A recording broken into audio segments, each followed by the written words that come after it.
The national energy policy, which was implemented in 1980, was implemented as a result of a massive demographic shift of people and businesses coming to Calgary, all major banks moving their to Alberta, all major banks moving their head offices to Calgary, because Alberta was becoming the economic center of power in Canada at that time. But that collided with the Quebec secessionist movement. And so the national energy policy, the real purposes of the national energy policy were two things. One, and this is really important to understand because this is never going to change. Number one, it was to prevent Alberta from ever again becoming the center of economic power in Canada. And number two, to buy Quebec's loyalty to Canada with Alberta's wealth. Very important to understand because that's the way it was then. That's the way it is now. Nothing has changed. And like I said earlier, not one federal or provincial government has ever protected our individual freedoms, rights, or prosperity. I've got a message for the next leader of the United Conservative Party. What you need is the support of the electorate for you to have and for your government to have negotiating power to deal with the federal government. You need to have that negotiating power to protect Alberta's interests, our individual freedoms and rights, and our prosperity. And you know what that negotiating power is. A successful referendum on independence. Don't shy away from it because you will achieve what no other premier has ever achieved in 116 years. Your government will achieve the protection of Alberta unlike ever before. Don't be afraid. Be courageous.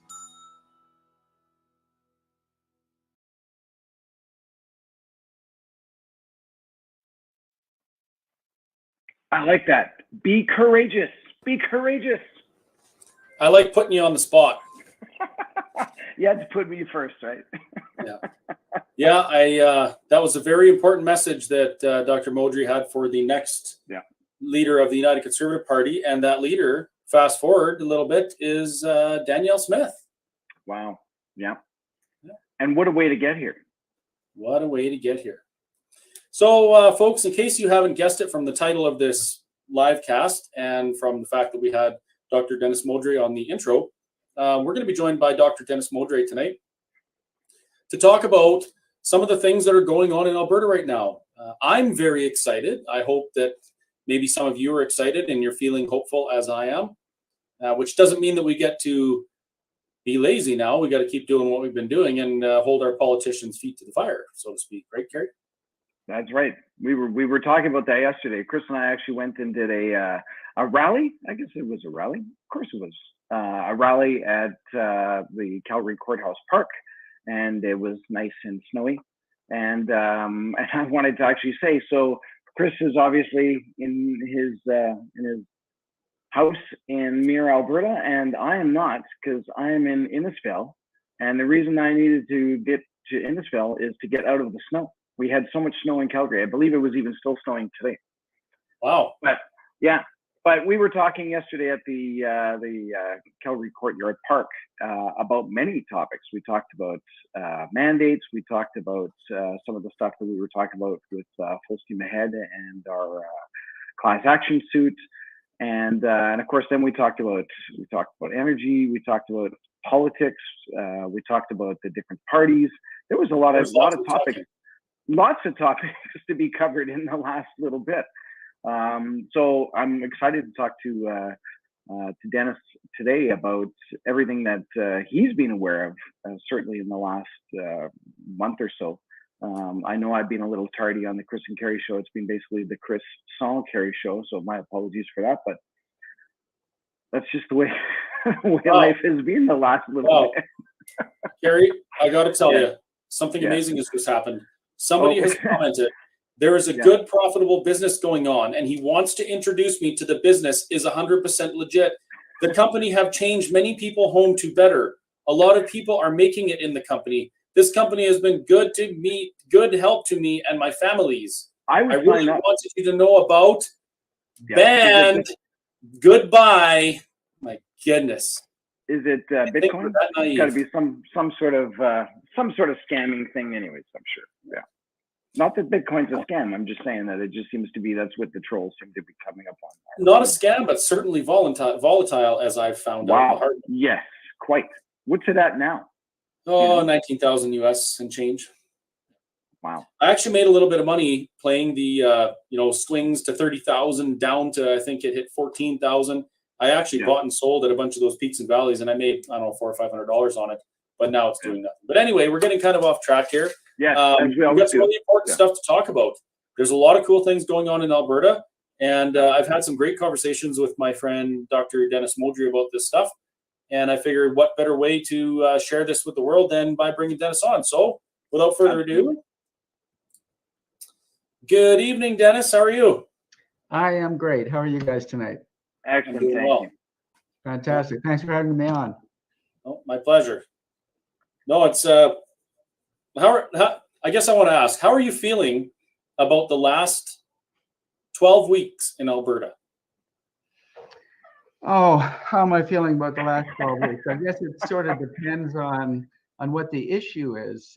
For example, are we talking firearms confiscation? Are we talking Alberta, Saskatchewan, Manitoba, New Brunswick, and Yukon standing up against that? I feel great about that. I feel that what we're doing with APP, I think, is making a difference. I feel good about it. I think we've, with the massive number of followers and engagements and views of our videos, et cetera, I think we're making a difference. I think the independence parties are certainly aligned with what we're doing, and of course they're not in government, but it's pleasing to me to see that there is some degree of alignment, even with the UCP right now, with what APP has been proposing.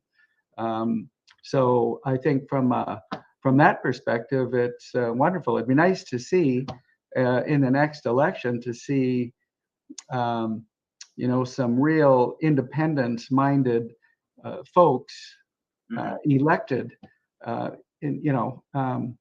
come May of 2023. And what I mean by that, I mean, it's highly likely, given the massive infrastructure that UCP has right now, that it's highly likely they're probably going to be elected.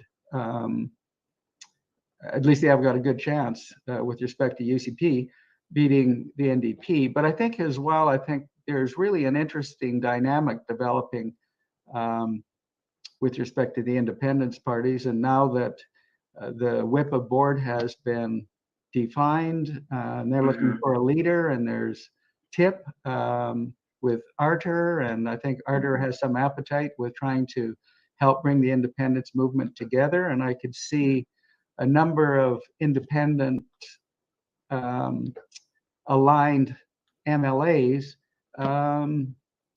helping to influence the UCP party as well. But I think there's a number of UCP MLAs as well that, with Danielle Sovereignty Act developed by Rob Anderson and Derek Fromm and Barry Cooper, I think there's an interesting dynamic that's developing here. And we see it in Saskatchewan as well, with Mo saying, he's not going to enforce certain things. And they've come out with a great analysis of how much money it's going to cost Saskatchewan regarding the implementation of these climate policy, the federal climate policies, and they're not going to go in that direction.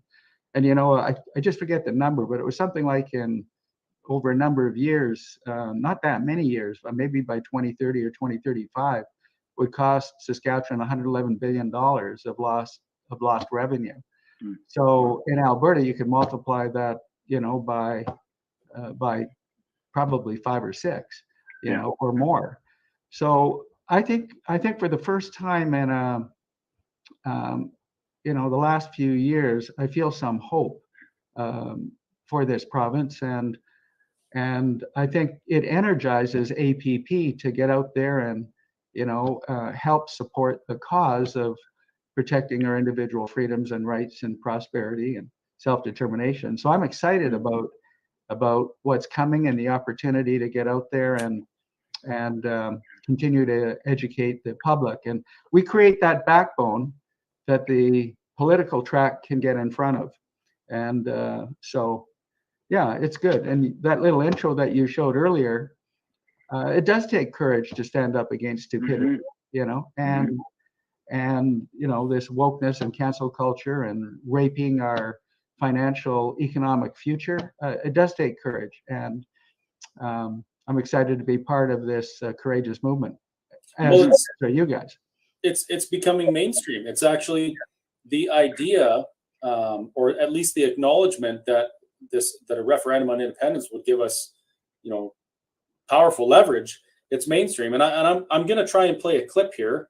I've never done this before as StreamYard, so I'm going to give it a shot. But check this out, Dennis. You'll remember this. This was probably a very good moment for you and for the Alberta Prosperity Project. And whether Albertans know it or not yet, this was a very good moment for Albertans as well. So let me try and bring this up.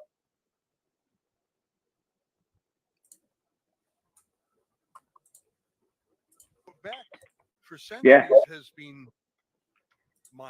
minority, a linguistic minority, cultural, economic minority, but they did something different. They had an or else added to the end of it. How far are you willing to go? Are you willing to say, we want these things or else? At what stage would you, for example, invoke the Clarity Act as clarified by the Supreme Court? For example, calling a referendum on the Clarity Act question of secession. Do you have an or else in mind? What is it, and what would make you use it? And if not, how are you serious? And I'll start off with Danielle Smith on that one. The or else is Dennis Modry and the Alberta Prosperity Project. Woohoo! It's true. We proclaimed into law on April the 7th the Citizen Initiative Act, which gives the people the power to collect signatures for a petition campaign to propose an amendment. If it's a simple matter of policy, it's a 10% threshold. If it's a constitutional change, it's a 20% threshold.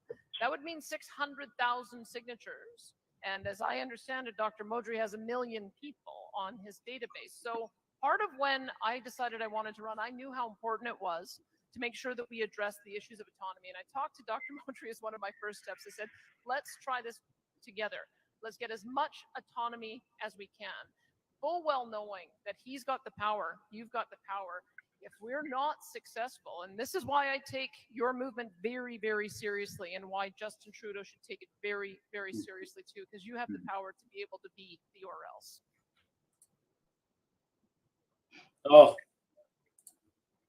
that was great. I love it. That was a powerful clip. Yeah.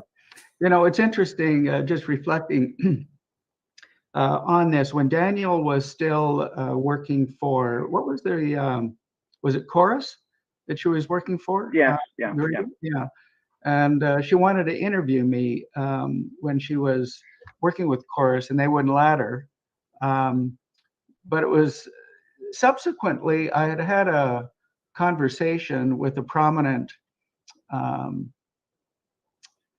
individual in the energy industry, and who knows Danielle quite well. And the very next day I got a call from Danielle, and then the day after that, and I think this is April of this year, she drove from High River up to meet with me in Edmonton. We spent 3 hours chatting at dinner at the sawmill. My wife was with me at the time, and it was a very interesting conversation because she was very receptive to the APP message. She understood clearly that it's a fool's game if you think you can open and change the Constitution without leverage. And what pleased me is she was willing to be educated about it. And so in taking her through that discussion, I wasn't sure exactly where ultimately it would go, but the fact that she would make the kind of statement that she just made at the UCP Leadership Forum in response to Ezra's question to her speaks very highly of her understanding of what it takes to actually protect Alberta's interests, our individual freedoms and rights and prosperity. And I think, along with components of the Alberta Sovereignty Act, she has the courage to protect Alberta. But in order for her to actually achieve the ultimate goal, that party would have to win the next election. But what I'd like to see is a number of MLAs from the independence parties take, not for the UCP to lose any seats, but for the independent parties to get a whole bunch of NDP seats. I think that would be fantastic. That would be amazing. Yeah, I mean, because I do think that there are people in the UCP caucus that think it is possible to use Section 46 of the Constitution to That was pass. a Brian Jean point, I think. I'm sorry? That was a Brian Jean point, as far as I can remember. Well, yeah, and he's made the point a number of times to use Section 46 of the Constitution to pass a bill in the legislature to open and change the Constitution. And in this case, it was to end equalization. But there are so many things that are in the Constitution that need to change. And in order for that to happen, you can't get over those 5 hurdles. And this is what Daniel didn't know before. And it was interesting talking to some of the other UCP leadership candidates. If I asked them the question, well, what are the 5 hurdles to open and change the Constitution? Most of them couldn't tell me. And I thought that was really unusual that they did not know that. And so education is paramount to have the MLAs of all political stripes understand what it actually takes, and to understand the impossibility of opening and changing the Constitution. Because getting down on bended knee and begging Ottawa to do something hasn't worked for 117 years, and so it isn't gonna work now. And more important right now, well, equally important right now, is look what's coming at us with this WEF-UN agenda.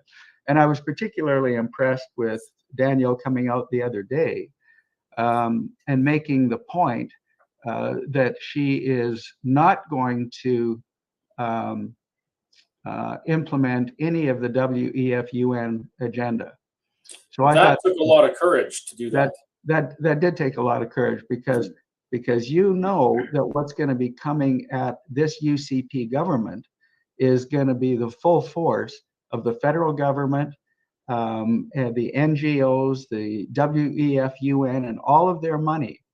But you know something? We can win this battle collectively, but we got to come together as Albertans in a united, educated, informed, inspired fashion. And I think we're on the cusp of really being one of the regions of the world that other regions can look up to and say, look, it started in Alberta.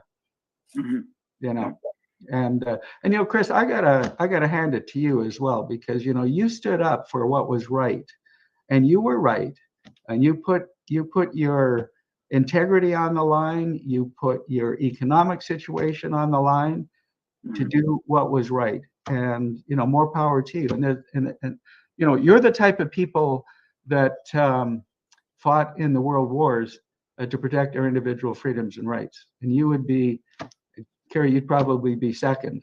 I'd be second. Yeah. I'm always number 2. Kerry would be my wingman.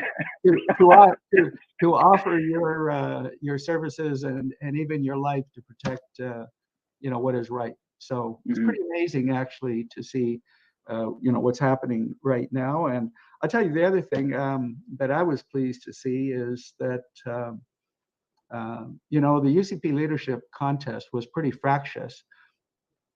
But it does seem as though at least the rhetoric that we've seen in the last day seems to point to a caucus that's quite aligned and quite united. And if they're united with respect to the Sovereignty Act or components of the Sovereignty Act, I think that's a pretty good start. Yeah. So And here's a question, if you don't mind me interjecting here. One of the questions I know I've been asked 1,000 times, and I already know the answer, but I want to get it from Dennis, is we actually have not seen anything written as the Sovereignty Act. Do we know the components of what will actually be in that? Well, we do know, we do have an idea. So, because in the document that was drafted by Barry Cooper and Rob Anderson and Derek Fromm, that was called the Free Alberta Strategy, but contained within it was the proposed Alberta Sovereignty Act. So the key component that should be passed easily, or should be agreed to easily, is for our financial institutions that are based in Alberta to be regulated only by Alberta, such as ATB and the credit unions, Alberta-based insurance companies, the Alberta-based Security and Exchange. That can all be regulated here in Alberta, out from under any federal regulatory control. And of course, for those of us who witnessed the freezing of bank accounts, for example, by the federal government of those people who had donated to the convoy, this is welcome news. And that's a component of the Alberta Sovereignty Act. And the other component of the Sovereignty Act, which we've criticized, was the fact that the Sovereignty Act would permit the provincial government to not enforce federal law. And whereas I love the concept of that, the question really revolves around, well, what would the federal government do? Because as you guys know, when you're trying to do big things, you have to think strategically, and you've got to think several steps ahead. And my criticism of the Sovereignty Act had to do with not recognizing what the federal government would do. So typically what they've done is they have withheld transfer payments. And if you withhold transfer payments, well, the money that we're giving to Ottawa, and they're supposed to give it back to us in social transfers, health transfers, education transfers, infrastructure transfers. If they don't give it back to us, well, you know, that's twisting our economic arm. And traditionally what's happened in the country, in other provinces where transfer payments have been withheld, eventually you get to a point where the economic pain is too much, and then the province capitulates. So what could the provincial government do under those circumstances? Well, certainly what it can do is it can rapidly, within 18 to 24 months, take control of that which it can legally, policing, pensions, immigration, employment insurance, provincial tax collection. And the other thing that it can do simultaneously is use Section 46 of the Constitution, pass a bill to end equalization, because you got the referendum, then you have the bill. You take both, you go to Ottawa, and you try and end equalization. Impossible. The federal government probably won't even talk to you. So now you're being compromised two ways. Federal government's withholding transfer payments. You can't end equalization. The government can then come to the public and say, look, we want to protect your interests. We want to improve your prosperity. And we need a mandate from you so that we can negotiate from a position of strength. Because ever since Federation, or Alberta was incorporated into Canada in 1905, there's been an imbalance in power, right? And Alberta, that's why Alberta has never been able to get what it wants. I mean, apart from a couple of minor things, you know, over this 117 years. But the beauty of a successful referendum on independence is, as Ezra alluded to in the question posed to Danielle Smith, is it does trigger the Clarity Act. And of course, for those people who don't know what the Clarity Act is, it was crafted by the federal government by the Supreme Court in response to the federal government request. It was called the secession reference, the Quebec secession reference, And they wanted to know, the federal government wanted to know if there was a legal pathway for a province to leave Canada, and could the province do it unilaterally? And so the federal Supreme Court drafted the Clarity Act. But the most important point to me in the Clarity Act is this point. It's the last line in the fourth paragraph of the preamble. It says it says negotiations might lead to secession. So what does that mean? That means negotiations might not lead to secession. Mm-hmm. So where this becomes really relevant, when the provincial government wants to ask for a mandate, if we look at where we are right now, in February the 4th this year, there was a Angus Reid survey that was conducted. And I love the way the survey was conducted, because the question really was, are you dissatisfied or disillusioned with the federal government? And 73% of Albertans are disillusioned with the federal government. In Saskatchewan, it was even higher, believe it or not. It was 76% are disillusioned with the federal government. But let's just stick with Alberta for a second. So if you take that 73%, in that particular poll, 33% of Albertans want out. They want Alberta to become a new nation. But 40% want a better deal within Confederation. Mm-hmm. So what the 40% need to understand is you can't get there by just using Section 46 of the Constitution to try and open and change it because of the 5 hurdles. It is truly impossible.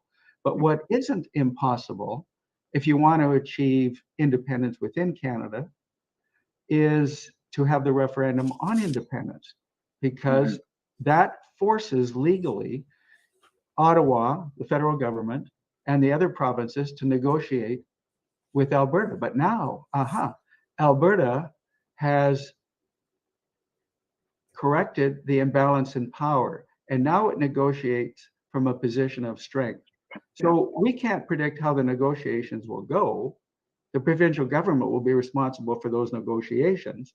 But if the negotiations go well and Alberta gets what it wants, then Alberta stays in Canada. But now it has complete control of its wealth and affairs, or almost a win-win. Its wealth and affairs. Yeah. On the other side of the coin, if we're dealing with an intransigent Ottawa or an intransigent Quebec or Ontario in particular, well, then Alberta can say, just like happened in England with Brexit, hey guys, negotiations haven't worked, so we're out. And on that note, Dennis, with that, I just had a comment here. I don't want to forget it. There's actually 3, so don't let me forget. But one of them was, what's the point of trying to use the Clarity Act, because they just keep moving the goalposts. Like, politicians have historically just served us lip service and not backed it up with actions. Now with the Clarity Act, it says there must be a clear majority, but it doesn't actually quantify what the clear majority is. And I have an answer to that. If Alberta, say, had 65 or 70 or 90% or whatever, even say 65% of the province said, yes, we want to remove ourselves from Confederation if we cannot get a better deal. If the federal government said, well, that's not a clear enough majority, we would just say, too bad, so sad. You know, like there's isn't that how the prime minister was elected? Yeah, 53% or whatever. But that's what I'm getting at, is if 65% of Albertans say that, no, we don't want to be abused by the federal government anymore like this, and the federal government says, well, no, that's not enough of you, we just say, yes, it is, too bad for you. And then what are they going to do? Like, that's the ultimate act of political civil disobedience. Well, here's the issue that I think is relevant. Every time there's an election, a majority is 50% plus 1. Mm-hmm. So a successful referendum on independence at 50% plus 1 gives Alberta the moral and legal legitimacy to chart a new path forward. It has the moral and legal legitimacy to negotiate with Ottawa. And it is, although it is true that the House of Commons has to approve the question, the referendum question, and it has to approve the magnitude of the outcome, the reality is the international norm for a majority is 50% plus 1.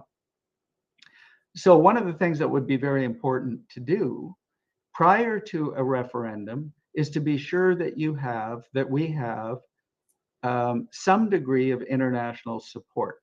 And that some degree primarily is U.S. support. And I think with the U.S. midterm elections, it's going to be a Republican win. And I think we would have that.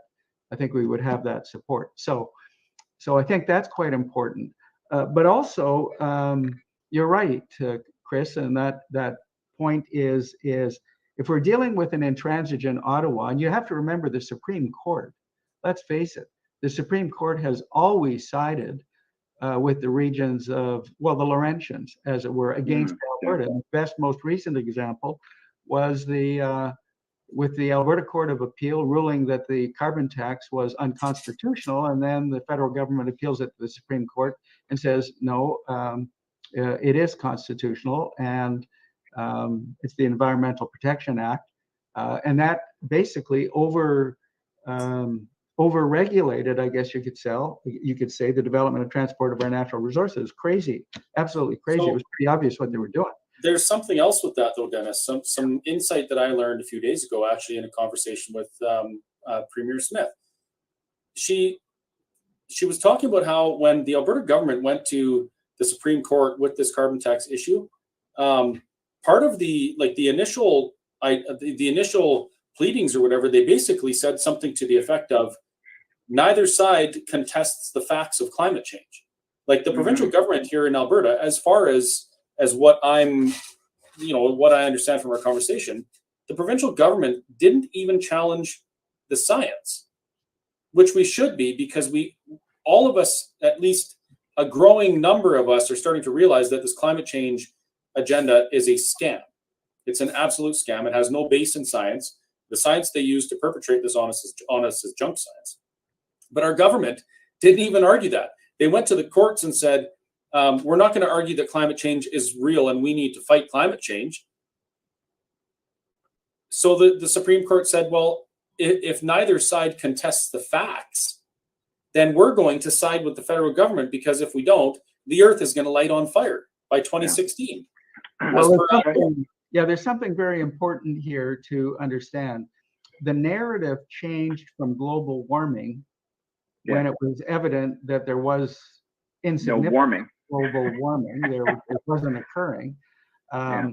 They shifted the narrative to climate change. Well, the climate has been changing for millennia. So the fact that they're using that terminology should twig you to realize the invalidity of the arguments. I think I'm going to make a plug right now, though. For those who might be on the call and want to learn a little bit more about this, we got Alex Epstein coming from California. He's going to be speaking to a large group of people at the Westin Hotel this coming Friday, and you can get your tickets online. It's only $40, and you're going to get beef on a bun and some other snacky stuff, and I think there's beer and whatever else. But it's going to be a great talk. He's written 2 books. One was The Moral Case for Fossil Fuels, and the other is Fossil Futures.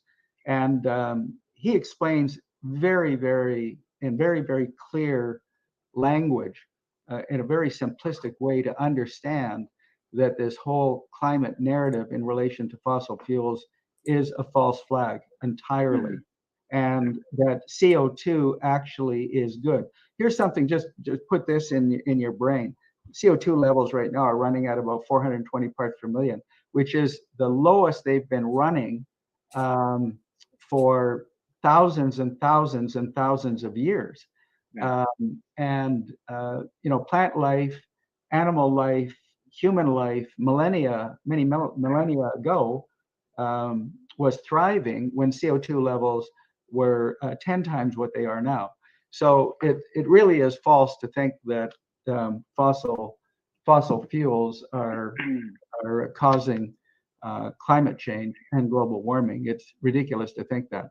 In any case, you should come and listen to Alex. He's an extremely bright guy. He's been invited to speak all over the world at many university campuses as well. And because he's a relatively young guy, you know, he appeals to the younger crowd as well. So Mhm. an important ally for us as we fight against this false narrative about climate change. No, this Epstein is not related to the other Epstein of whom you're most all familiar with. So That's right. Alex Epstein, Friday, October 28th at the Westin Calgary Airport, 5 p.m. to 6, or when does that start? Actually, it's 5 until 9. I think it's 5 until till 9, 6. yes. Yeah. 5 till 6 is kind of just sitting, shooting the shit with Yeah. everybody, which is awesome. And that's Yep. what I love about the APP events. It's not like, if you just want to hear the speakers, yeah, you can watch them online. It's the before and after that I find engaging. And so he'll be up and he'll be speaking for like an hour, and then there's a question and answer, and then of course then there's just talking after. And so definitely worth the price of admission for this one. Yeah, we Well, got a little surprise coming as well for those who show up. So Oh, yeah, there I you like go. surprises. yeah, Prizes are good. surprises. For are those good. of you who are asking, well, why would I want to spend, what's the ticket price, Dennis? It's only $40. 40 I bucks. think it's, Why would I so spend 40 bucks? Oh, it might be Yeah. 50 now. It was I was 40. just going to say that. Yeah. Yeah. Yeah. So if you missed the deadline up until Wednesday, I think tickets are being sold until Wednesday, and there was a bump up in the price to $50. So So for those people who are asking, why would I spend 50 bucks now to go listen to Alex Epstein speak about climate change?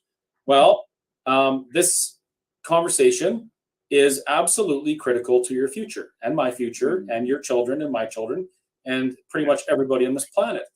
The truth regarding the man-made climate change resulting in the Earth basically being completely uninhabitable. This conversation is the root of many of the things that we are facing right now from governments and from international organizations. They're using this conversation to get into your pocketbook, take away your sovereignty over your farms, cause you to not be able to pay for your energy, not drive your vehicle, ban gasoline-powered vehicles by, 2050 or something. This conversation is being used against every person on the planet. So Yeah. I would say $50 to go have beef on a bun and beer and listen to Alex Epstein discuss some of these things. You're going to get a lot of good information that you can share with your friends. And when they say, well, I heard that the polar ice caps are going to melt and they're going to raise the oceans up 8 feet, we're all going to be underwater and everybody's going to die. You will have something to respond to that with. And that's really important because part of the reason I wanted to have this conversation with Kerry and Dennis tonight is that I've seen the tides turning in a lot of areas. And we need to keep this going. We need to keep this momentum going and turn the tide on these types of conversations as well. So that when we're putting people in government and holding their feet to the fire through organizations like the Alberta Prosperity Project and other political parties and Take Back Alberta and Take Back Our Freedoms and all these groups, we have the information, the knowledge, and the people to basically chart a new path forward for everybody. So that's why I will be going to the Calgary Westin Calgary Airport on Friday, October 28th, and I will be paying my $50 just like you will in order to hear what Alex has to say. So I gotta add something here that it's just always fascinating for me to see evidence, So if we look at some evidence of somewhere in the neighborhood of 100 apocalyptic predictions that the Earth is going to end, not one of them has occurred. I mean, related to climate change, not one. And if not, and be seriously compromised. Then the other bit of evidence that I like to see is the photographs of where the ocean levels are. You mentioned tides, it made me think of this, where the ocean levels are in the last 100 years, where, because I mean, photography hasn't been around forever, but for 100 years. And there's no change. The levels are exactly the way they were 100 years ago. I've seen pictures of the Oregon coast, exactly that. You see the same rocks 100 years ago, and it's the same water level. Like, what are the odds of that? Well, this is the thing, you know, and even if there is a little bit of, let's say there was a little bit of warming, well, what happens is that creates more evaporation, right?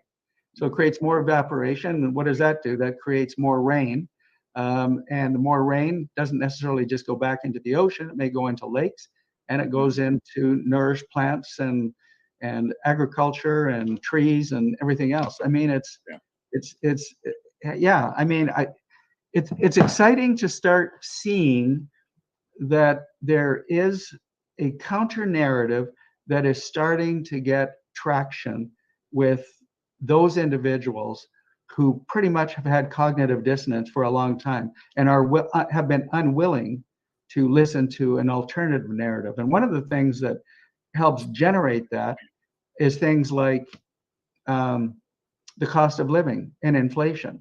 And people start saying, well, why is this occurring? Okay, well, you guys know the answer why this is occurring. It's because of this false narrative on climate. Mm-hmm. And that's what's driving all the stupidity. It is. So it's that $40 or $50 is, I mean, it's money well spent. And to answer the question of not everybody can afford $40 or $50, that's money to put food on the table. Yes, you're right. Not everybody will be able to afford to go to this. If you can afford to go and share what you learn with the people that can't go, because unfortunately that's where we're living right now.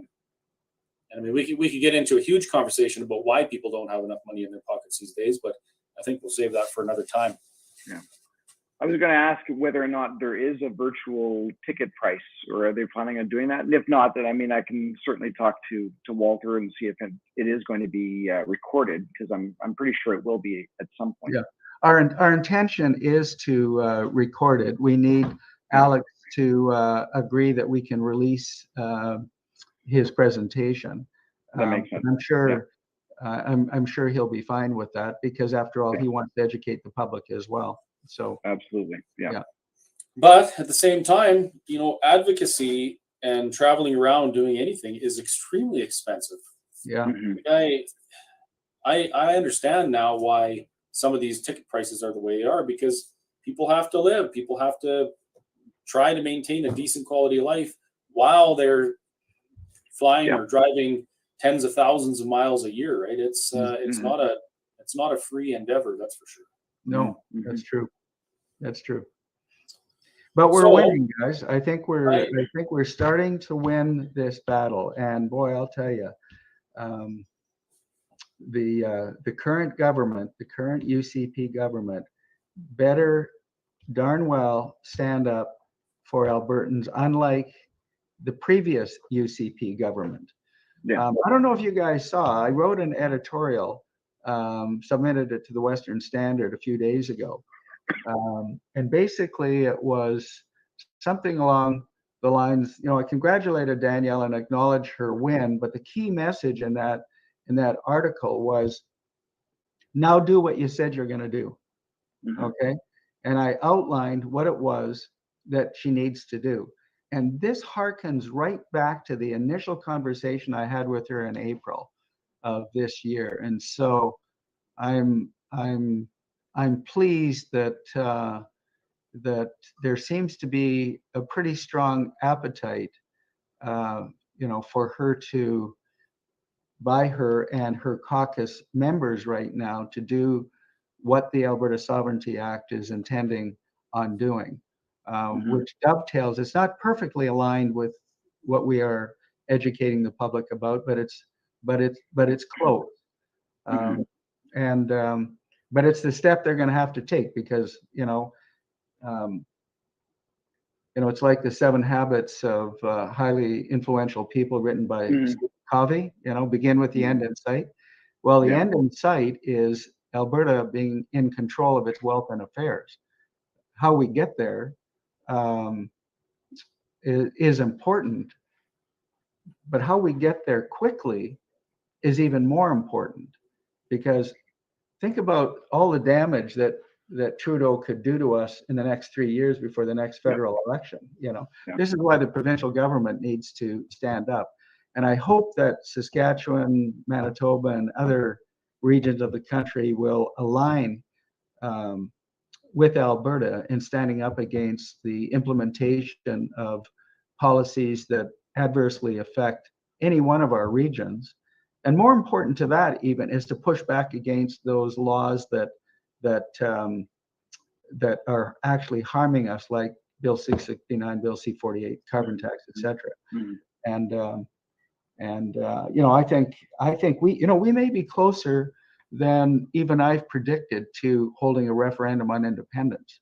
Because can you imagine, guys, that if the provincial government withholds transfer payments because the Alberta government isn't being compliant with federal dictates and is unwilling to negotiate on ending equalization, boy, that's a pretty strong hammer that the provincial government has to, I shouldn't say hammer, but it's a pretty strong motivator for the provincial government to ask for a mandate from the public to be able to negotiate from a position of strength consequent to a referendum on independence. Because all Danielle and the caucus would be saying is, look, folks, we want to protect you. But we're being blocked. Everything that we try and do, we're being blocked by the federal government. Give us a mandate so we can protect you. And I have a feeling you're going to have Scott Moe and other regions of the country aligning with this kind of thinking. I agree. But Alberta's got to lead it. You've answered a question that came up here, Dennis. Somebody had mentioned how politicians provide lip service. They say what they need to say to get us to get elected, to get our support, and then they don't do it. But I want to point something out. What's happened over this weekend is something that I didn't think was going to happen. Enough people in Alberta stood up and said enough is enough, and they became civically engaged, that they actually changed the course of the governing political party. So what happened was there was 9 board positions open on the UCP Provincial Board of Directors. And all 9 positions are filled with freedom-minded individuals who are Alberta patriots. They're like-minded to us. And what this means, unlike when Jason Kenney was doing his thing, his open for summer, open for good, and then locking us down harder, daddy, again. What happens now is if our government doesn't do what they say they're going to do, we have a provincial board who will side with us. We have a provincial board who will say, Premier, you must do the things you did when you said you were going to do when you were campaigning, or we are going to remove you as the party leader. That's how this works. That's right. The power has been given kind of, but in a substantial way, back to the people. That's the difference right now. The difference isn't the politicians and what they're doing, although I hope Danielle is different. It appears that she may be. The difference is the people, which is what I've said in the beginning. We had enough of looking at politicians to save us from these things, and we decided we're going to do it ourselves, and it's working. You bring back a memory here. It's part of that conversation I had with Danielle in April, and I was referring back to when Peter Pocklington owned the Edmonton Oilers. He would sponsor junior achievement every year, and he'd bring in a famous person. I happened to have the opportunity to attend 3 of those dinners at kind of a princely sum. But I was most impressed with meeting with Maggie Thatcher. So you're at a table of 12 people and you're talking to Maggie Thatcher. Now this, of course, was after, the Falklands War, and she was a great fan of Ronald Reagan. But I reminded her of a conversation she had with Pamela Wallin. And they were talking about the Falklands War and some social issues in England. And I can't remember the nature, exactly what the conversation or how it went, but in that conversation with Pamela Wallin made the mistake of saying, "Didn't you think to compromise?" Well, Maggie Thatcher uncrossed her arm, uncrossed her legs, leaned forward. There was no table between, they were sitting on 2 chairs opposite each other. And kind of in a loud voice said, "Compromise? I hate compromise. Compromise implies that both parties are wrong. And on values and principles, you never compromise." So we had a good discussion about that with Maggie and the people at the table. So I reminded Danielle of that. And I asked her a question. I said, are you a poll-based leader or are you a value and principle-based leader? Or potential leader? And of course, if you ask somebody that question, they're going to say that they're a value and principle-based leader. But if you guys recall, on the evening that she was confirmed as the winner of the leadership contest and her acceptance speech, do you remember what she said? She said, I will not be governing based on polls. If you go back and listen to that, she said, I'm not going to be governing based on polls. So if she wants to be the Alberta Iron Lady, she cannot compromise on values and principles. We just have to know. I'm not sure what all of her values and principles are right now, but you know, if she truly wants to protect us against this wokeness, cancel culture, CRT, and all this other socialist Marxist nonsense, and destroying our economy and preventing the WEF-UN agenda, she's going to have to really truly be the Iron Lady, and that's a badge of honor that she should want to wear, that terminology. But we'll see. I hope she can do it. I'm going to show you something. It might be kind of small, but I just going to put this up real quick. Can you see that? Too small? It's pretty small. Can you, enlarge it? Oh, there you go. Oh, yeah. Yeah. So I was rummaging around in my grandma and grandpa's house a few years ago, and I stumbled upon this Maclean's magazine. And this was Margaret Thatcher squaring off with Pierre Elliott Trudeau, right around the time of the repatriation or the patriation of our Constitution and that. And there's an article in here that's discussing their battle they're having, the two of them. And if you replaced their names with current names, politicians, it's exactly the same as what's going on right now. Yeah. And I thought, what interesting timing that we have this Trudeau round two, doing his best to finish the destruction his father started. And then I stumble upon this magazine that's 50 years old. So yeah, I just thought I'd show you that. Did you read the article inside, Chris? I did read the article. Yes, I did. And what were they fighting about? Or I can't remember exactly what it was. It was kind of some of the issues of the day. Mm-hmm. But basically, she was kind of saying the policies that you're putting in place aren't for your people. They're not good. And if you go down this path, this is communism. This is why would you want to do this? Yeah. And Pierre Elliott Trudeau, he had commented on quite a few global issues at the time, including what was going on across the pond. And she didn't like that. So, you know what? I'm actually maybe I'll do a whole live on that and I'll read the whole thing. It was pretty neat. Yeah, I think it is important to understand history so that you don't repeat it, and unfortunately, we've been, I think, complacent. A lot of us haven't learned history and don't understand the consequences of poor decisions. But we've faced so many bad decisions, both at the federal and at the provincial level, that it really is hard to understand,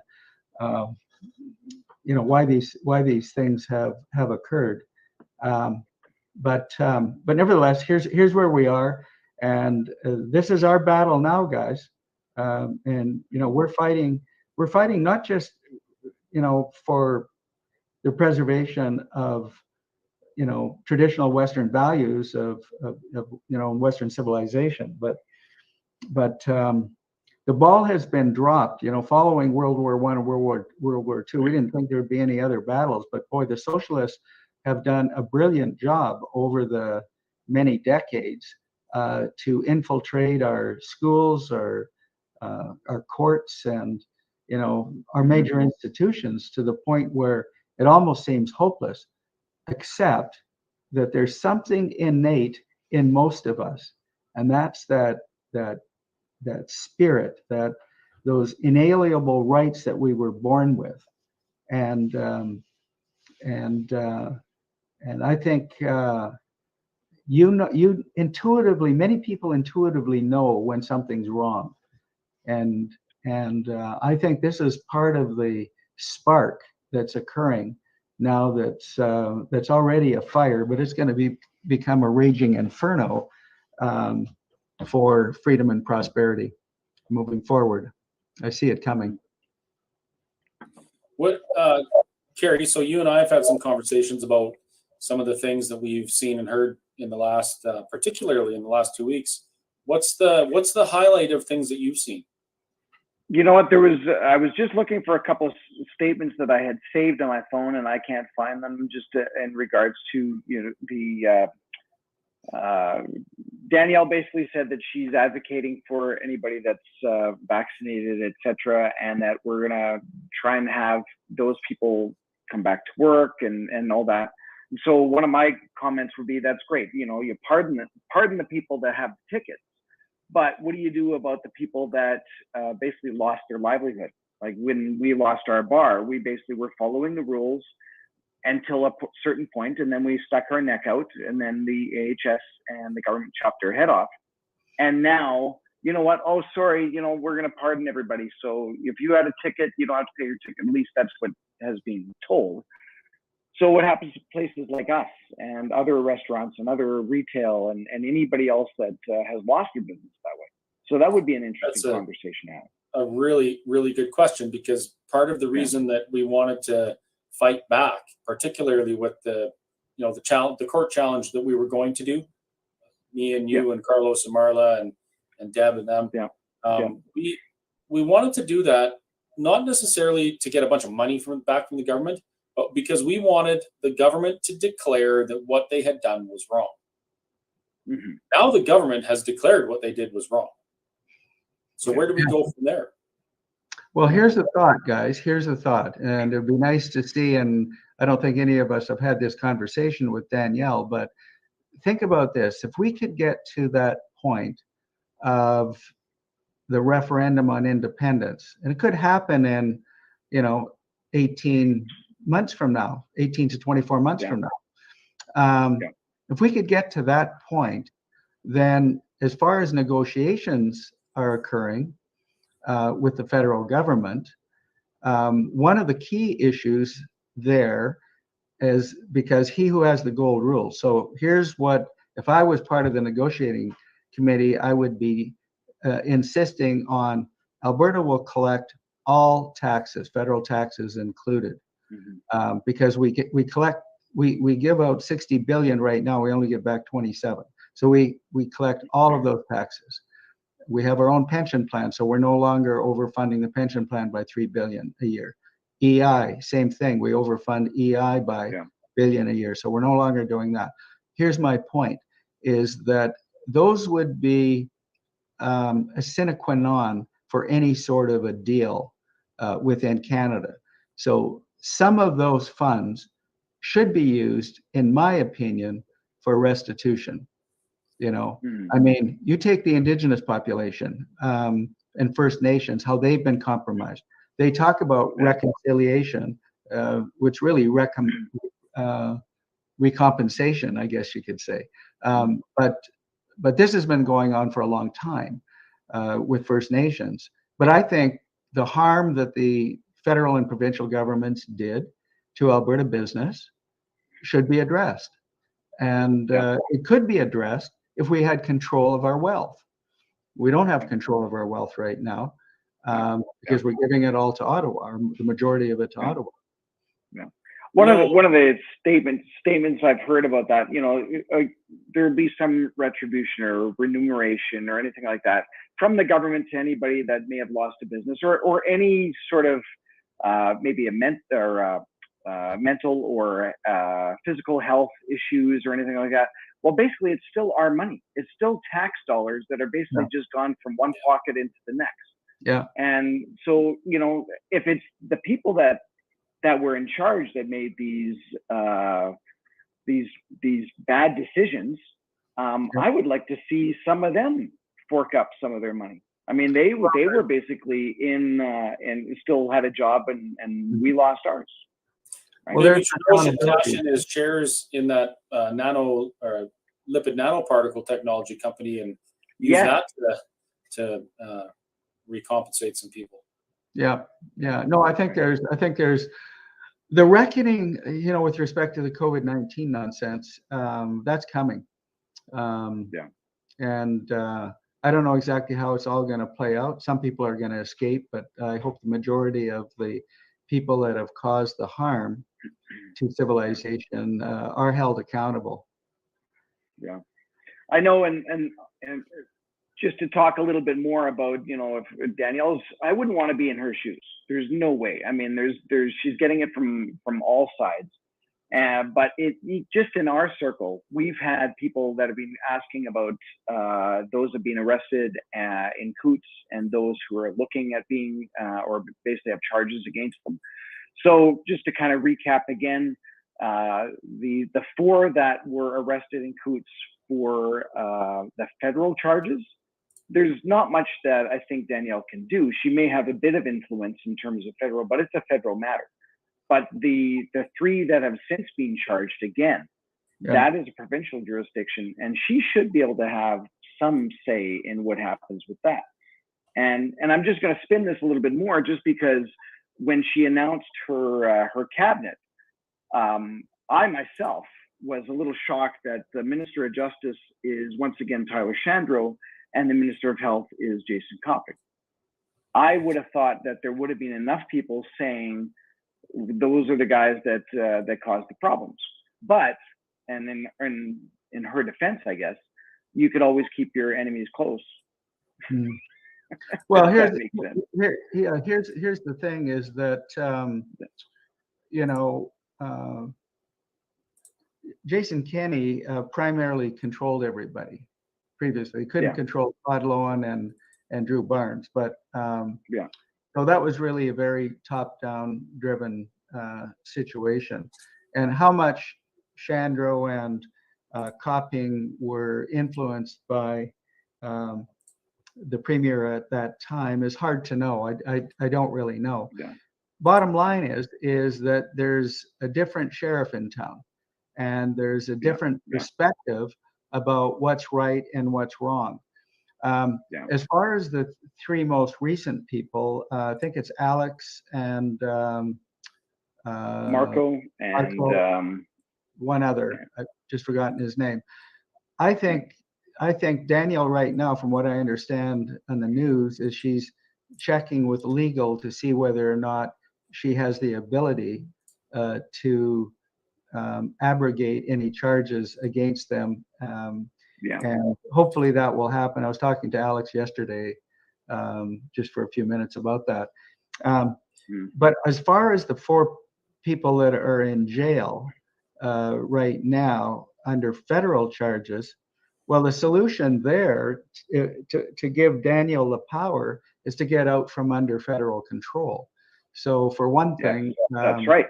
You know, if we get rid of the RCMP, have our own police force and our own border control, you know, and then I think that, you know, that might take a couple of years. I hope that those people don't have to stay in jail for that long, but you know, it could be a lot worse if federal charges are really egregious. And, you know, I mean, maybe they're, you know, after the court date, who knows what will happen. But if they had a really poor outcome and had a decade or so in jail, well, Danielle, you know, I mean, this is something that Alberta would be able to negotiate on if we had a successful referendum on independence, because we would want complete control of our justice system, complete control of our borders, no RCMP, et cetera, et cetera. And so I think that's one way Danielle could solve that problem.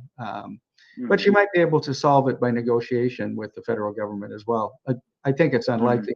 Can you imagine what Trudeau's feelings are right now with respect to Danielle and the current provincial government? I bet you he's shaking in his light up shoes. I don't think he's shaking at all, because He's so narcissistic, he doesn't really care. I think that's the sad reality of what's going on in Ottawa. You think so? I think so. I think there's probably, he's got his own little cabinet and his own little buddies that are saying, they're so far away from us, it's not really going to matter, and we're still going to tax them, and we'll still get our money. I kind of thought that he would resign sometime soon, but I think Chris is right. He's so narcissistic. Why would he? He thinks he's God's gift to the earth and the universe, which he's not. He's a dink. True as a dink. Well, he is an aberration from sensibility, that's for sure. Yeah. Yeah, Kerry and I don't often use that word, but when we do, we really mean it. That is true. Yeah, and again, so a few other things that we were talking about. New government coming in. Thank you. I got to interrupt for a second, Kerry. Yeah. So just so everybody knows, these are the boys that are still in jail for protesting at Coots. It just took me that long to get a picture off the internet because nobody's reporting on it. But these boys are still in jail. They've been in jail for 8 months now. Since like February 19th or something. With no trial. Yeah. And isn't the court date like in May or something? It is. It is like next year. Yeah. Like it's been put off that long. I know. It's unconscionable. They can't even get parole. I mean, it's insane. They should have had bail. They should have at least been granted bail. And but that's what I mean. Mr. Fancy Socks, I think, wants to keep them in there to prove a point. Because they can. Yeah. And the interesting thing here, Kerry, is so there was some wondering about why I was even in jail for 3 days. Because there was this understanding, well, you get arrested, you're supposed to go before a judge within 24 hours or something. That's kind of, they can only hold you that for that long without a trial. But that's not the case. With provincial matters, it says you have to go before a judge or a justice of the peace in a reasonable amount of time. The criminal code says 24 hours. They've been in jail 7 months, 8 months. Yeah. And I'm not even, this has nothing to do with whether or not I think they're innocent or guilty of the charges. The point is they're innocent right now until they're proven guilty. And there are 4 innocent men still in jail. Yeah. That's right. Yeah. Chris Carbert, Christopher Lysak, Anthony Olenek, and Jerry Morin. And I know for a fact that Jerry is in the Remand Center here in Calgary, and Anthony is in Medicine Hat, and the 2 Chris's are in Lethbridge. And speaking of which, we're actually driving the truck down.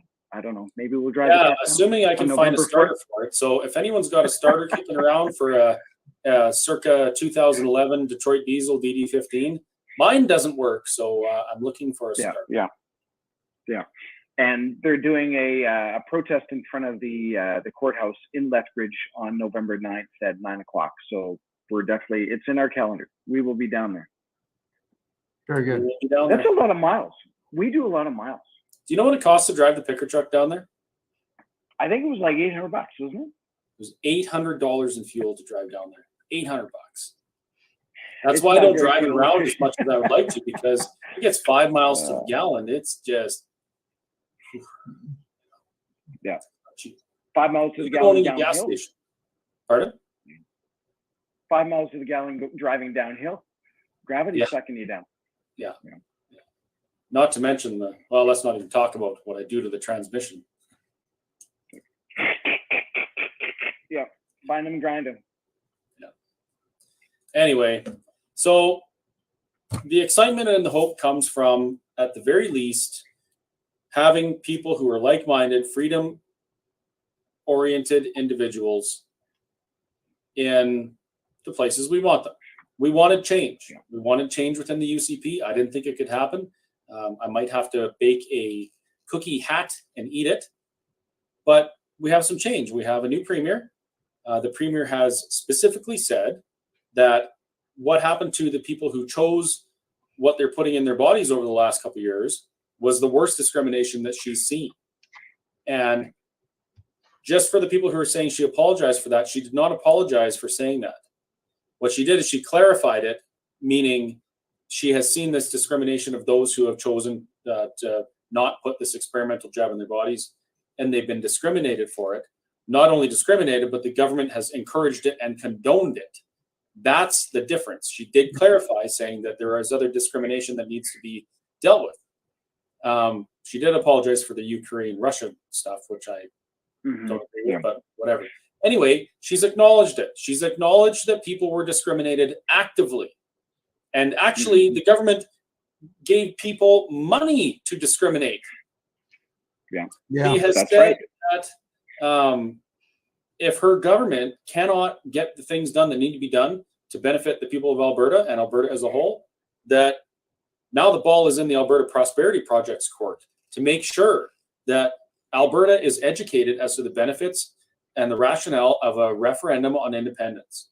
She is also now the leader of a party who has removed the majority of the board of directors and replaced them with freedom-loving Albertans who really want to make a change. She's spoken out, specifically spoken out against the WEF and the United Nations, or pardon me, the WHO, and said they have no place in Alberta. Now, I want things to happen now. I want them to happen 2 years ago, actually. Yeah. So I look at what she's saying and I want her to succeed. If she doesn't succeed, or she doesn't do what she says she's going to do, I will be the first one to go on an internet rampage and absolutely be her worst nightmare, as will hundreds of thousands of other Albertans who right now are mobilized for just such a task. That's why I'm hopeful, because people are involved and we have the power. We're stronger together. And oh boy, have we gotten together over the last 2 years. You know, it's interesting that you say it like that, Chris, because when we think back when Jason was elected as the leader and all of the things that he said, that was a classic bait and switch. And boy, did he disappoint. He did not read the tea leaves of Albertans. You know, you take the Fair Deal panel that he had. Didn't do one of the things that were recommended in the Fair Deal panel. Didn't even release an unredacted document to the public. Yeah, that's right. And so here we are now, and Danielle has said, and Chris, you've alluded to it, but just to emphasize that she is going to do what she says she's going to do, and now it's up to all of us to not just hold her feet to the coals, but to help in the process of protecting our interests and our freedoms and rights and prosperity. And we all have an obligation, I think, to educate our family, friends, and neighbors who, have not considered these things. And I think it's incumbent on all of us. You know, I've got to hand it to TBA. You know, TBA was instrumental in getting Jason out. They were instrumental in helping get Danielle in as leader, and they were instrumental in changing the board of the UCP. You know, some people have said that the UCP is corrupt to the core; it can't be fixed. TBA felt, and TBA felt differently, and the people involved with TBA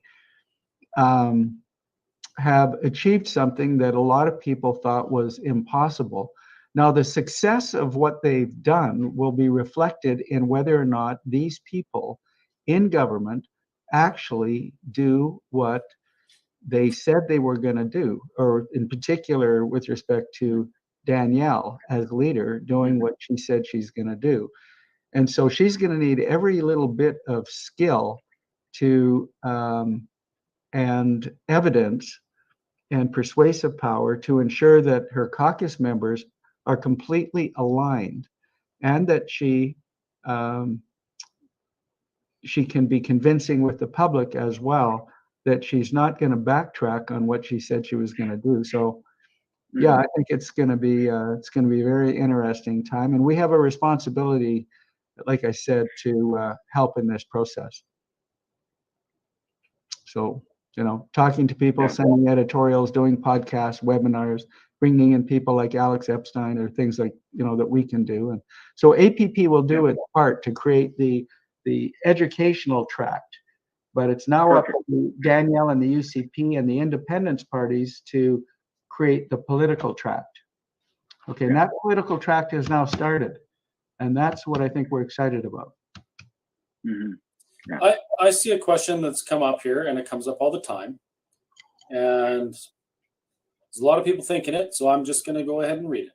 Why should we trust Danielle when she crossed the floor in the past? I don't think we can trust her. Well, first of all, I want to ask any of you out there, which one of you is without sin? How many of you have gone through your entire life and not made any mistakes? Now, to be honest, when that floor crossing happened, I was just livid. I may have even posted some memes about Danielle Smith. I was so mad at her. And you know why I was mad? Because I thought, she's responsible for the destruction of Alberta. She let the NDP in. She did that. She did that. But the entire time, what I was failing to do was look at myself. It wasn't Danielle Smith who crossed the floor in a moment of bad judgment, which she has discussed. And I'm not going to get into the reasons she said, because you can find it yourself. She's answered the questions quite a bit. And she's answered the question to my satisfaction. You can find it as well. It was my fault and your fault. It was decades of being politically apathetic and thinking you couldn't do anything about anything in politics, not getting involved, and allowing the establishment to become so rotten that even conservatives wouldn't vote for them anymore. Like, that floor crossing was the straw that broke the camel's back. But if you're willing to put all of the blame on what happened to this province on one person, and not look at yourself and what you did or didn't do to shape, to chart the course of your own future, I think you're really missing a lot here. And that's something that I have realized in the last while, is that all of these problems I've had with other people, all of these problems I've had with government or what's going on in my life, I always expected that it was somebody else's fault. But really, we all share the blame because we're all part of this democracy. And knowing that democracy doesn't begin and end at the ballot box, that's the first major step, as has been shown over the last few months with groups like TBA, right? They showed that democracy is an everyday thing. It's not just one person who can ruin the course of the province. It's not just one person who can ruin the course of the province or the country. It's 38 million people, the majority of them not standing up and taking responsibility for their part in democracy. That's whose fault it is. Because you know that old cartoon with the rich elite playing chess on the backs of people. And the caption says, if only they knew all they had to do to end the game was to stand up. It's always been our responsibility. And just now, we're kind of growing up and coming into our own, and we're starting to take responsibility for our own future. So when you ask me, personally, you ask me, how can I trust Danielle after she crossed the floor? My answer is this. I only trust anybody else as far as I can throw them. I trust myself far more than I trust any politician. And I trust myself to become and stay involved, stay civically engaged, so that when a politician fails to do their duty to my benefit, it becomes my responsibility. That's why that floor crossing doesn't bother or concern me anymore. I just add to that as well. Sorry, Kerry, you go ahead.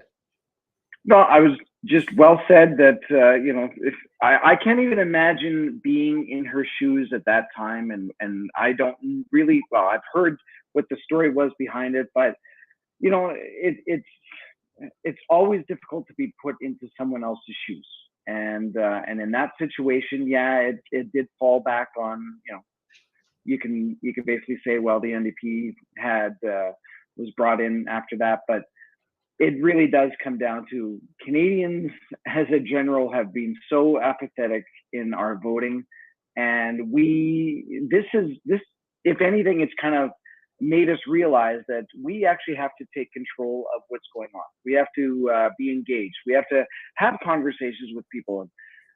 When I was talking at the rally the other day, it was actually kind of funny, because one of the things I wanted to say is, what were we talking about 3 years ago? Or at least what was I talking about 3 years ago with family and friends? Oh, what's the weather like? What's the latest thing on Netflix? What are the hockey scores? All that sort of stuff. That is actually it's entertaining, but it's trivial compared to what's actually going to be, you know, politically happening politically. So I'm actually kind of glad that COVID kind of came in and it smartened us up, smacked us around a couple of times, smacked Chris around a couple of times, and and I'm excited for what is actually going to be happening in the next little while, especially to see what's going to be happening in the next few months. Yeah. Someone said that I talk very broadly about not taking responsibility. Don't tar us all with your brush. Well, I will reply with this. How about, instead of getting offended, maybe think about the fact that if I'm talking about people that didn't get involved and they need to take responsibility, and you're not one of those people, that brush isn't painting you. Yeah. One of the things I'd like to say, and this is not so much in defense of Danielle, because she's done a good job of apologizing every which way but loose, acknowledging the mistake that she made.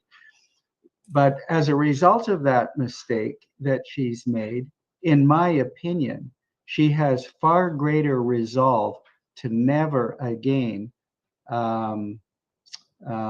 make a similar sort of mistake or not follow through on the commitments that she's made, because she's learned a hard lesson, but she's risen above it, and her success will be contingent upon not compromising on those commitments and those values and principles that presumably she has. So we'll see. So there's some folks there, they're obviously not happy with the changes, and I don't know. Maybe there are some people, it doesn't matter how much something changes, they're still not going to believe that it could be better. And I understand why they would feel like that, because that's what's happened to us for years, right? It happens all the time. We have this hope. Oh, Jason Kenney's going to save Alberta. Oh, shoot. Yeah. Right? That's the way it goes, and I get it. Yeah. But let me ask you this. What else, what other option do you have right now? Right now, it's right in front of you. You might be saying, well, support an independence party. I agree. Absolutely support an independence party. Build that party. Build that movement. Get people involved. Get involved, yeah. Because don't ever let your guard down. Yeah. But at the same time, you need to realize, or you need to at least pay attention to the fact that we have an opportunity to do something right now, even before the next election. I mean, a lot of this stuff could happen in the next 6 months. We could completely change the course of this province in the next 6 months. And if Danielle's solutions that she's offering don't pan out, which I'm very skeptical with the Alberta Sovereignty Act, just because I'm skeptical. We need something ready to go. We need to have that. We need to have the signatures on the referendum that the Alberta Prosperity Project, or pardon me, the petition for the referendum that is circulating through the Alberta Prosperity Project at their events and stuff. We need to build that list. We need to build those signatures. We need to build the independence parties. We actually, here's a good one. Here's a challenge. Now that the court issues are done with the Wild Rose Independence Party of Alberta, Paul Hinman has been ousted as party leader, and they're basically left with rubble. That party imploded. they need to set their egos aside and start talking to the other Independence Party and build something real. They need to get their act together and find some common ground and unify if they want to be any kind of opposition in the future. And yes, I say opposition because I'm not so naive as to think that a brand new party is going to take on a government as big as the UCP, a party as big as they are, who have made good, positive changes and renewed the hopes of Albertans. They're not going to make a majority government, I don't think. That doesn't mean that I'm saying don't vote your conscience. Don't elect an Independence Party MLA to your constituency if that's what's on your heart. Do that. I would love to see an Independence Party opposition to a UCP government that's made a bunch of promises to do things and have their feet held to the coals by that party. That would be absolutely beautiful. It wouldn't be just Rachel Notley spewing her lies about everything. Have you listened to the radio down there lately, Kerry? Do you listen to the radio? I never listen to the radio. All I do is listen to like all my Spotify playlists, and I make music. And I believe it. Sorry, I was listening to the radio. It was a great radio station, kind of some oldie stuff, whatever. But an ad came on and it said, "Here's a comprehensive list of what the Sovereignty Act will do for you as an Albertan." And then there was the sound of what liberals like to eat. Oh, I got to stop making fun of liberals. There was some sounds of what Marxists like to eat, which is crickets. And then it came back and said, nothing. That's what Danielle Smith's Sovereignty Act will do for you as Albertans. The NDP can give you better paying jobs, more jobs, lower cost of living, lower energy costs. And I'm like, how can people believe these lies? Everything they said was a lie. Everything. As a matter of fact, they should be reported to the CRTC. Yeah, but don't forget, I got to report. they also said that they would improve healthcare. They did, yes. It was a lie. And they're getting away with it. I would love to see the Independence Party of Alberta as the official opposition and speaking truth. Because truth is a more powerful and more effective way to make change than lies, as far as I've seen, right? One of the truths that some of their leadership is talking about right now is the fact that there are more WEF infiltrations in our government than we know of. That's right. And I'm so happy that I heard Danielle Smith, Premier Smith, talk about how the WEF has no place in Alberta, because now she has given herself the mandate to find out what's going on within the government and make sure there's no WEF infiltration and make sure they're not pulling the strings, because she said she's going to. You know how we can see whether or not she will do that, Chris, is ATB right now is working with the federal government to implement the first major policy of the WEFUN agenda, and that's the digital ID. Now, our own ATB is working with the federal government. So the UCP needs to stop that immediately, and they probably need to change the entire board of directors and the management of ATB as well for even going along with that nonsense. I think that would be a brilliant first move. Yeah. To do that. That would be amazing. Yeah. The other thing that I want to touch on is, of course, we've been advocating for the last few years that the Independence Party should come together. And that opportunity actually does exist now with as you said, the Wild Rose Independence Party. They still have quite a number of members, and then in addition, TIP is formulative, and Archer, I think, is amenable to some type of merger arrangement. And if TIP and WIPA can come together, then the Alberta Advantage Party may feel, a lot with Marilyn Burns, that that's something that would be relevant to do as well. I think if those three could come together prior to the next election, I think they would be a force to. I think they'd win, but I think they could win a number of seats. I think that everybody has asked for that I know of. Why are they not getting together? And I mean, there's a lot of egos. There's a lot of other issues that they're dealing with. But now it really does come down to 7 months. Yeah. Right. Yeah. they really have to, if this is going to happen, they got to do it like, you No. know, the whole Alberta shuts down at Christmas. So Yeah. you They could pretty do it much lose tomorrow. all of December. Yeah, They could actually do it tomorrow. The offer's already been made from the Independence Party of Alberta. All Wild Rose Independence Party of Alberta has to do is put out a members vote. You're right. Say that again, Chris? WIPA Yeah.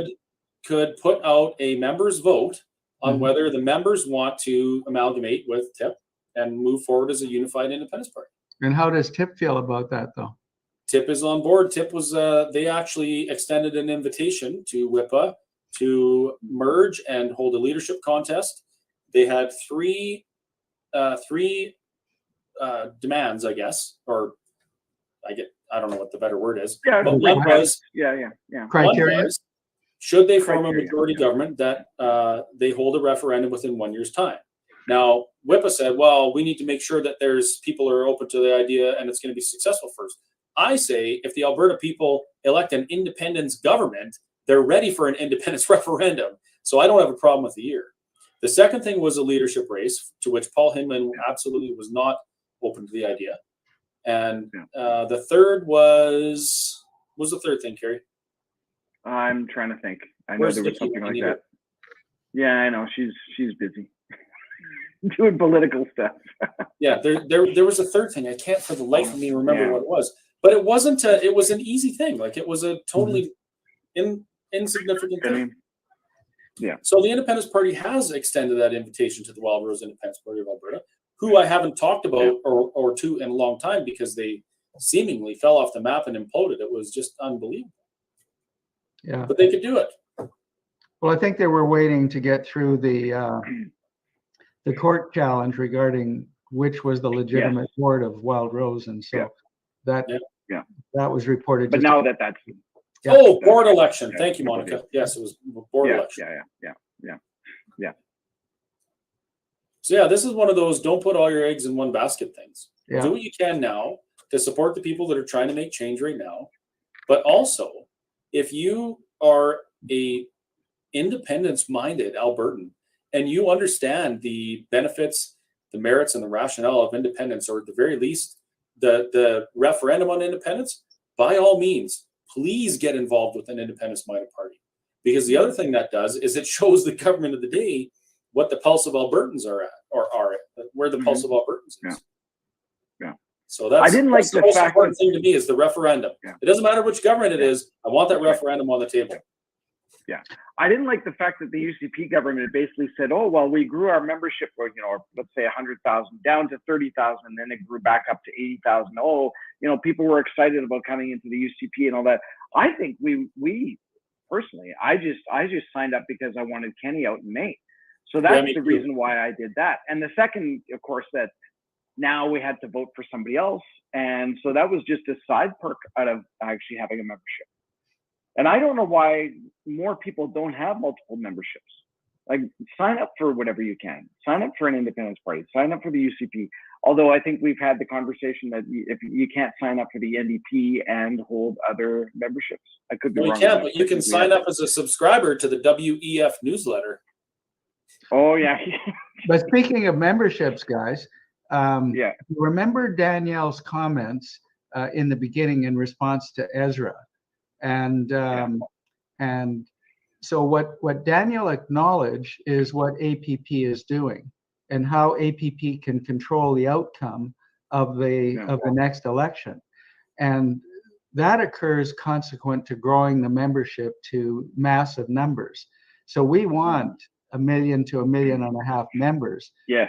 We've got over 550,000 followers now on social media, but which, by the way, according to Meltwater Analytics, exceeds the engagements of the UCP and the NDP combined, which is pretty remarkable given that we've only been operational for about 8 months now.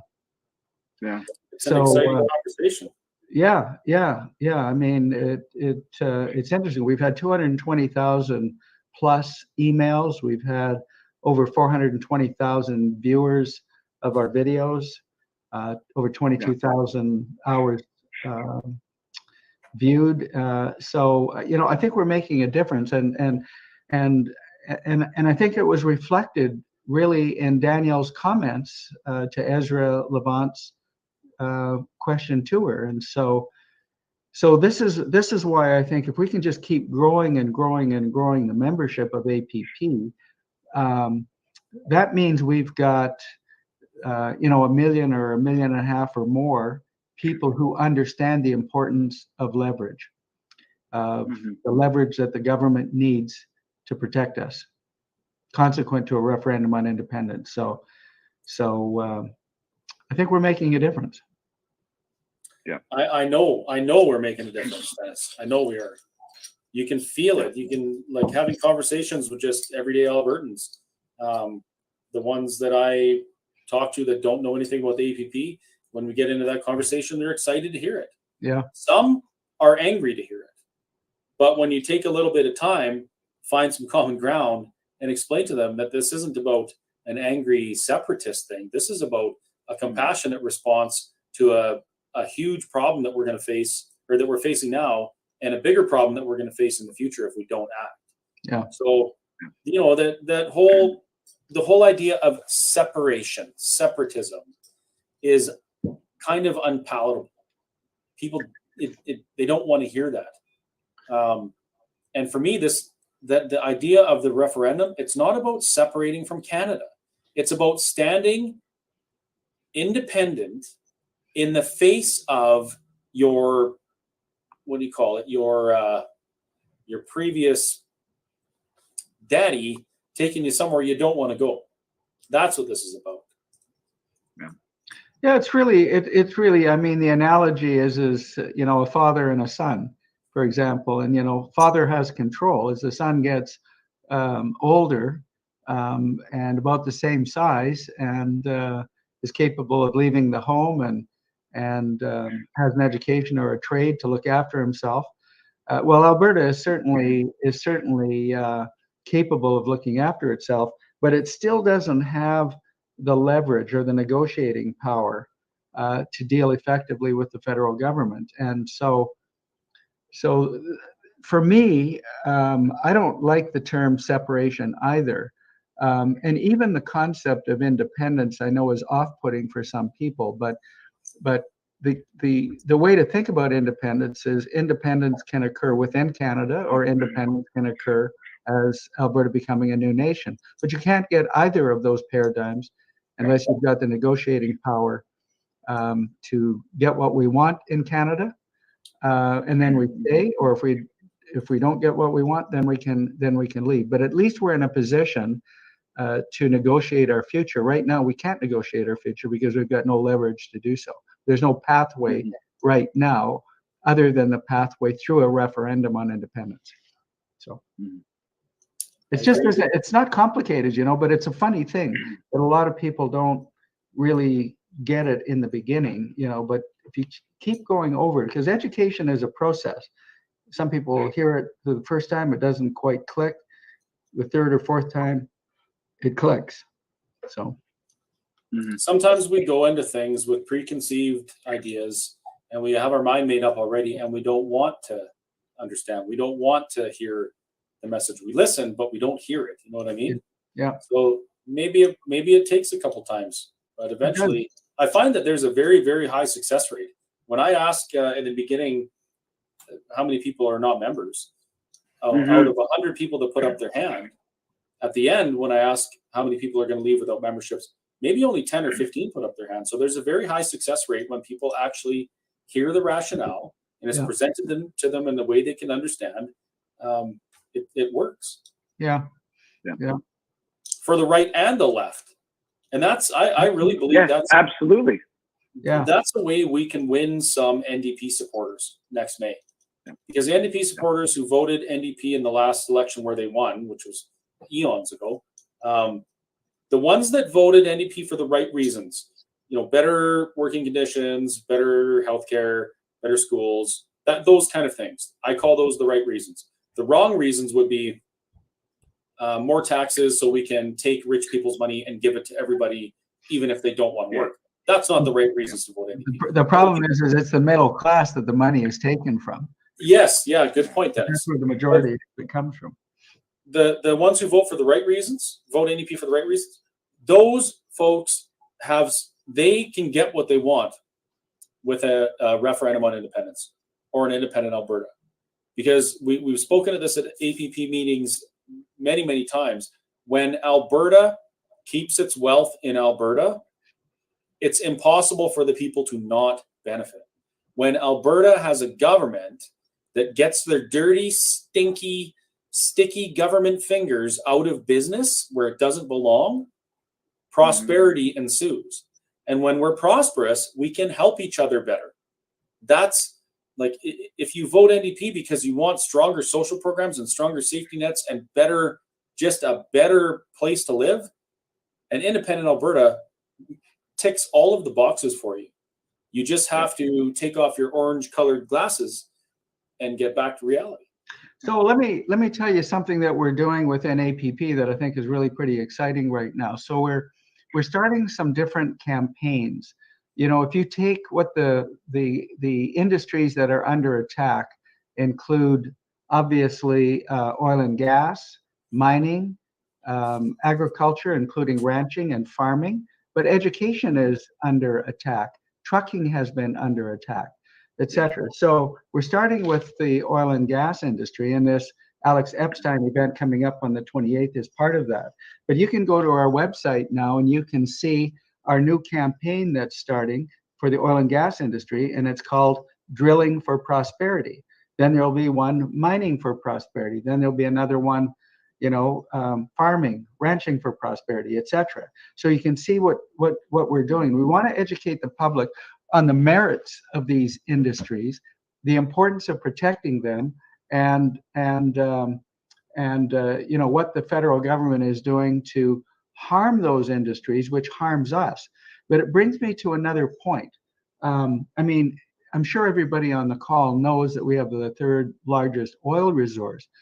But do you guys know about the Montney gas field? Yeah. You guys know about that? You know about that, Chris. Yeah. So for your viewer, and Kerry, you know that, but for your viewers who don't know that, this is a gas field in northwest Alberta that's larger than Nova Scotia and New Brunswick combined. Think about that. And this would be the primary source for LNG source of gas to the West Coast, the Kitimat or Prince Rupert. So, and with our mining resources and our massive agriculture and, ranching, farming, this province, independent within Canada or independent untethered to Canada, would be the #1 GDP per capita nation in the world almost overnight. We have all hell for a basement. I'm sorry?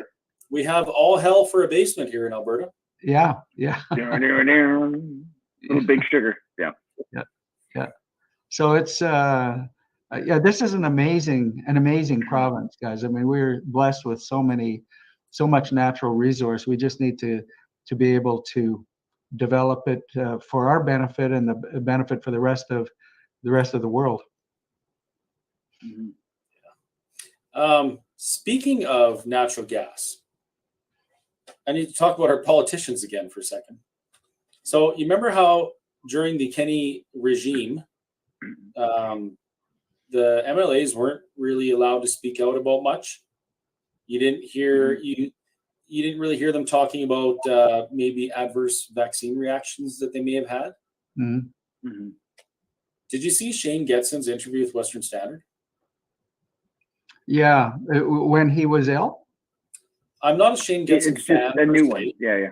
But what I'm seeing is that the UCP caucus right now is allowed to speak.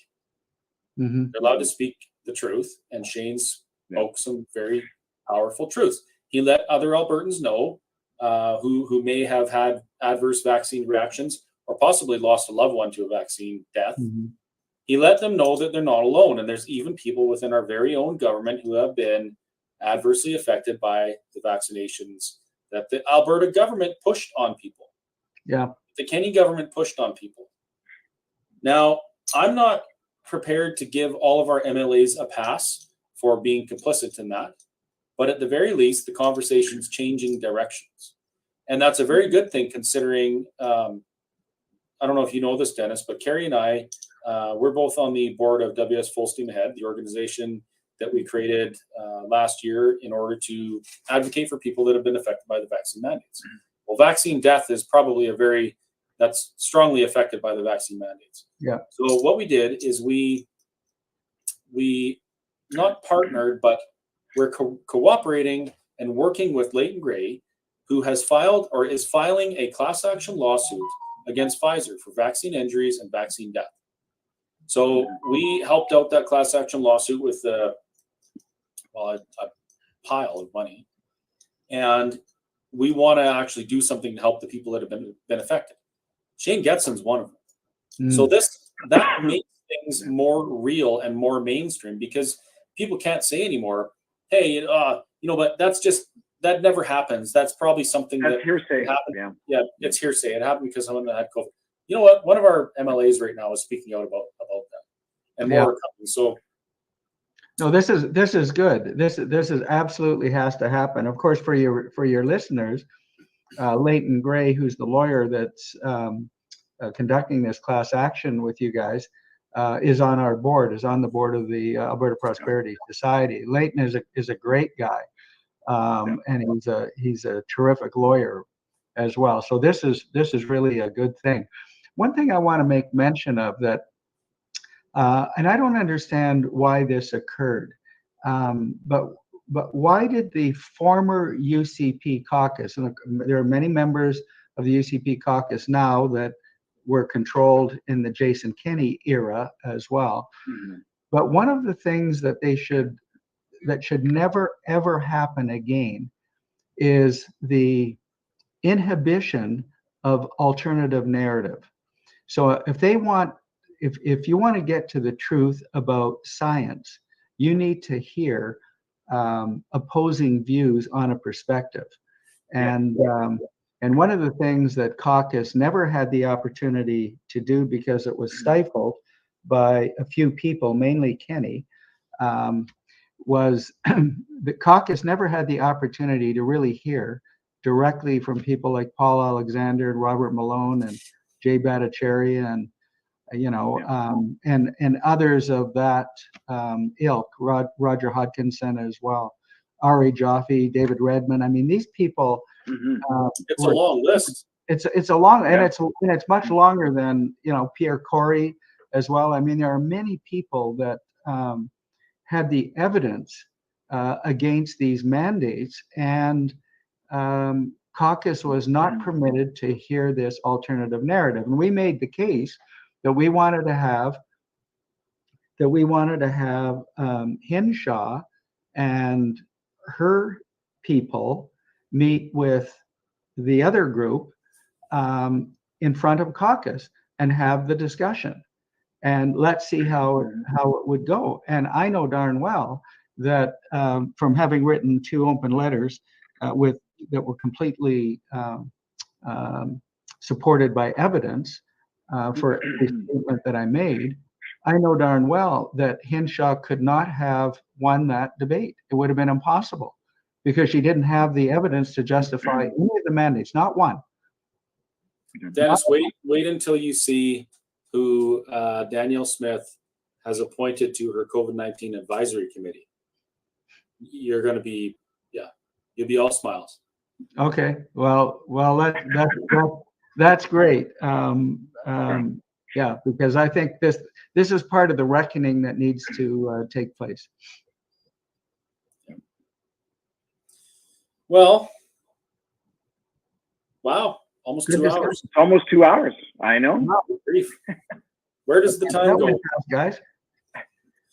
Dennis, I got a really important question for you as I'm getting a little bit older. Is it true that time continues to go faster and faster forward the older you get?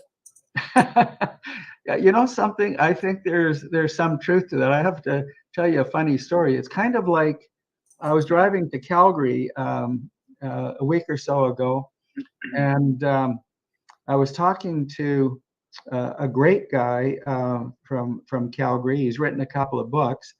And I started talking to him when I left Edmonton, and we hung up when I drove into Calgary. And boy, I'll tell you, that trip in my mind took 5 minutes, you know? Yeah. And it's just like this conversation when you're chatting and you're having a good time and you're sharing your views. You know, time does go faster. But for me, you know, and I am getting older, unfortunately. I wish I was getting younger. Which brings up an interesting other topic. We could talk about that, is de-aging. I mean, genetically de-aging. I don't know if you can take mice and rats and make them younger. I mean, perhaps it's coming with humans too, but then where's everybody going to live? Well, this is part of Elon Musk, conquer Mars. Anyhow, that's another completely other story. That's another 2 hours. Yeah. But yeah, it could be longer than 2 hours. But yeah, I think there's some truth to what you said. The perception of time is that it does go faster as you're getting older, as far as I'm concerned. And I think the busier you are, the faster the time goes as well. Aha. Yeah. And the more you're concerned about something that could happen that's very, very bad in the future, knowing that you have limited time to do something about it, it also seems to go a lot faster, which is kind of where we're at right now. Yeah. At least it is for me. We don't have a pile of time. We don't have time to fight. We don't have time to argue. We don't have time to slam each other. We have time to share beers every now and then, right, Kerry? Every now and then. Always do. Always do. But we certainly don't have time to be, I'm going to use an oil field term here, sweating the petty shit. Mm-hmm. Yeah, there's two rules. Don't sweat the petty shit. And don't pet the sweaty shit. Okay, well, that's a term I hadn't heard before, guys. So I always feel if I learn one new thing a day, if I learn one new thing, it's a great day. And so right now, the end of this conversation, it's a great day. I just learned something new. Right on. And to the people that were asking, no, I wasn't being sarcastic. If you believe in actually that our doctors and our scientists should be doing things that are beneficial to our health and exploring every option for early treatment to keep us out of the hospitals, you are going to be thrilled when you see who Danielle Smith has appointed to her COVID-19 advisory committee. You don't know when that's going to be change announced. the world. You don't know when that's going to be announced, Chris? I do not know. No. But I hope it's soon. Because there are lives on the line. Yeah, I would assume it's going to be soon. I hope so. Well, I think so, because Danielle's made it very clear that AHS is going to get fixed, and it's going to get out from under control of the World Health Organization as well, as Chris, you alluded to earlier. You know, all these groups that want us to freeze and starve in the dark, Dennis, they just need to be destroyed and just be built back better. Yeah. I think. Yeah. I hate that term. I hate that term. Don't you hate that term, build back better? Yeah. So. Yeah. Well, this has been awesome. Yes. We talked about a lot of stuff, and I think people were pretty receptive. So.